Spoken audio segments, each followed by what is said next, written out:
Hey everyone, welcome back. In this video, I want to talk about one of my most dreaded interview questions when I was coming out of college. I hated this question more than any other question that was asked, and I hated it so much because I really thought it was just a bunch of bullshit. And that question is, where do you see yourself in 5 years? I mean, I thought that was complete bullshit because I'm like, how the hell am I supposed to know where I'm going to be in 5 years when I don't know where I'm going to be in the next 5 weeks or 5 months? How in the hell can I possibly tell you what that is going to look like? And in fact, I rationalized this in my own way. I was thinking, hey, I don't care necessarily where I end up in 5 years. If I really just everything that I'm doing, if I attack it as strong as I can and do the best that I can, that I eventually will, open doors and I will be in a spot where I'm much better off in 5 years than what I am right now. And while that's true to an extent, I just really wanted to talk about what I've been able to learn about this question and how even though I actually hope to never have another job interview or actually be interviewing for another job for the rest of my life, that would be the absolute dream, this question is still really valuable in your own life, regardless of having a job, literally just making your life better. And I want to kind of talk about my journey with that question.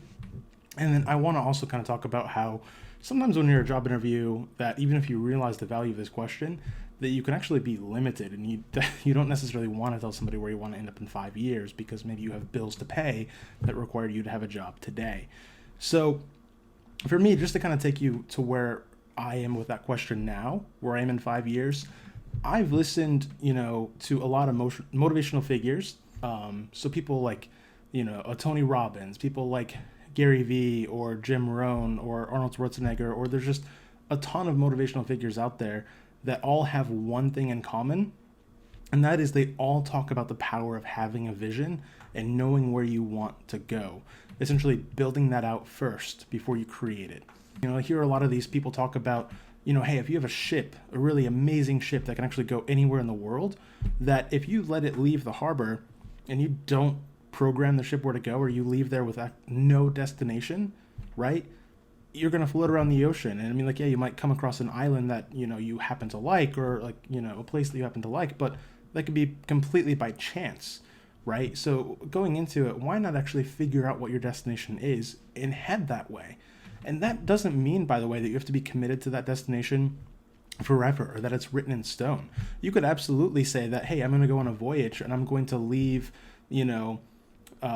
Florida and heading for the Bahamas, and decide that you instead want to, if you have a cruise ship, you could say, hey, look, I mean, we're running the cruise ship. We want to actually now go to England, or we want to go to Mexico. You could absolutely change your mind as you start plotting out your life. But I think it's really valuable to actually have a starting point of what you want to aim for. I could even think about this in terms of, being on the field as a football player.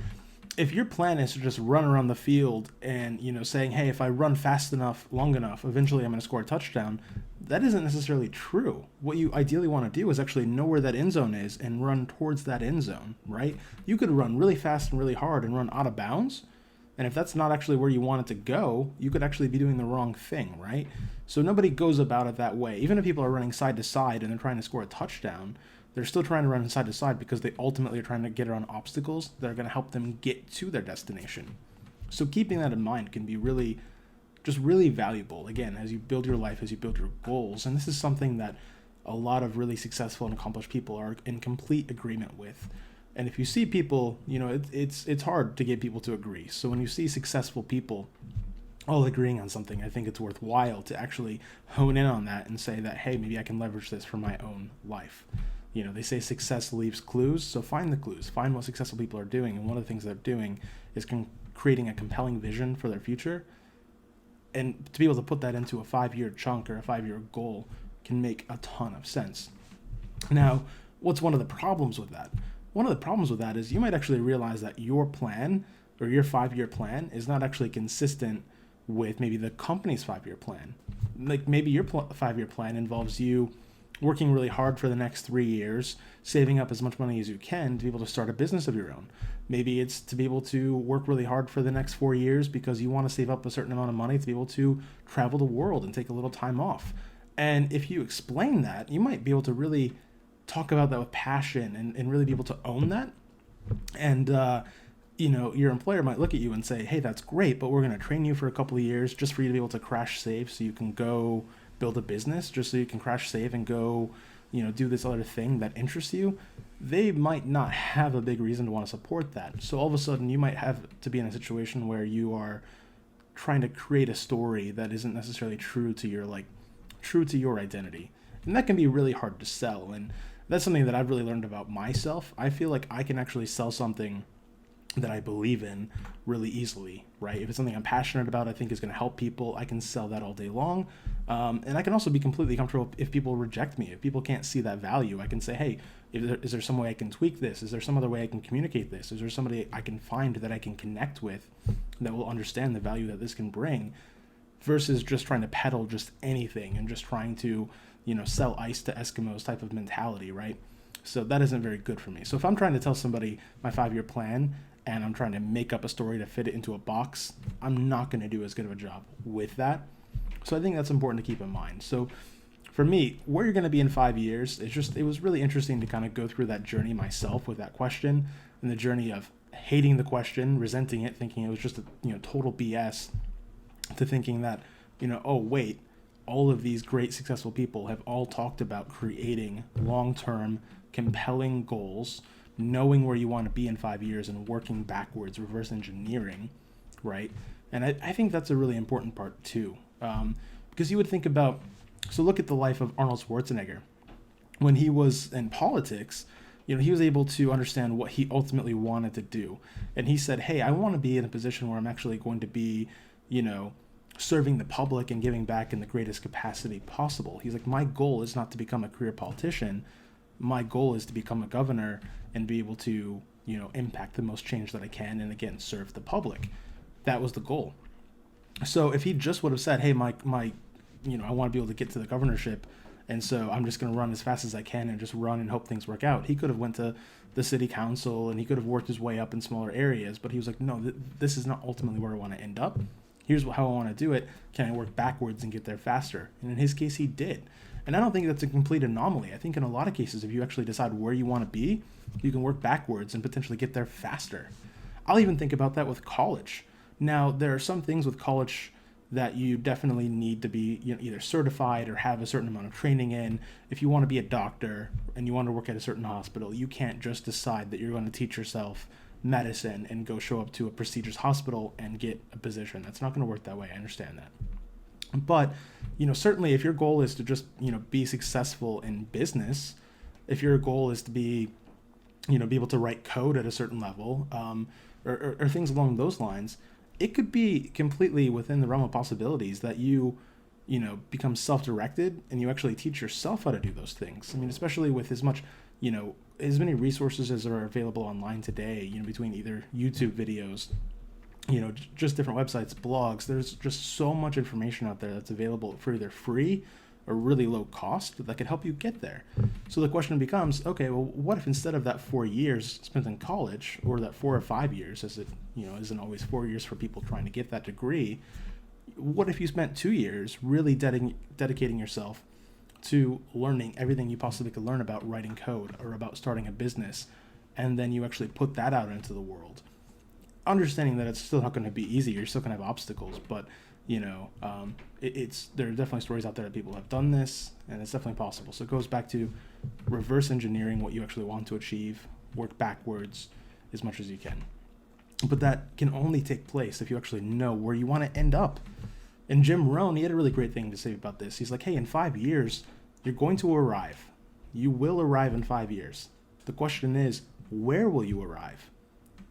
And that's something you get to answer. And you get to decide if it's exciting or not. And you can, if you're not excited about the path that you're on and where you're going to end up in 5 years, understanding that you have the power to change that. Absolutely. And it's really empowering to be able to embrace that. I'll leave you guys with another tip that, I'll say when I graduated from Michigan State, I did not have a ton of confidence in interviewing at all.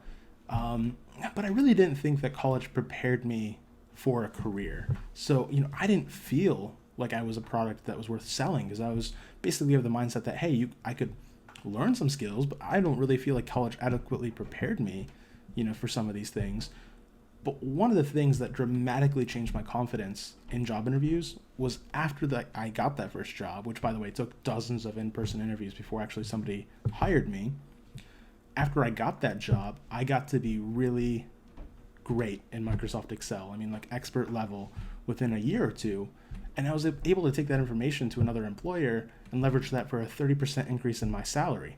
Because I was able to speak to things that were really impactful. You know, I was able to say, hey, there was this particular task, and this is absolutely true, but there was this task when I had my first job out of college where I was working on a project that was projected to take about 40 to 50 hours to complete. And hearing that, I really kind of thought to myself, okay, I mean, this was a really manual, repetitive type task. And I was like, there's got to be a better way. So I spent some time researching it. I taught myself how to write code in Excel for Microsoft Excel VBA.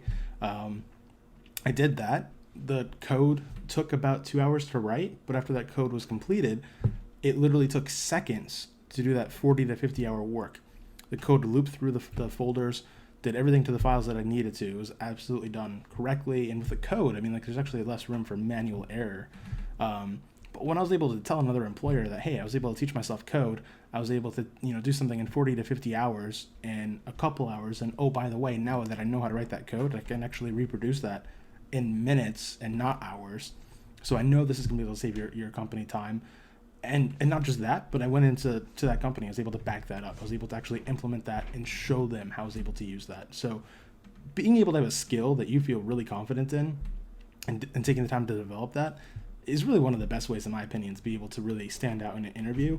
But of course, that takes time. But I'm just letting you know that for me, one of the best things I could possibly recommend for you is find a way to learn a lot about a particular skill, learn about something that you feel very confident about, and then find a way to communicate that to an employer. And I think you'll absolutely knock it out of the park.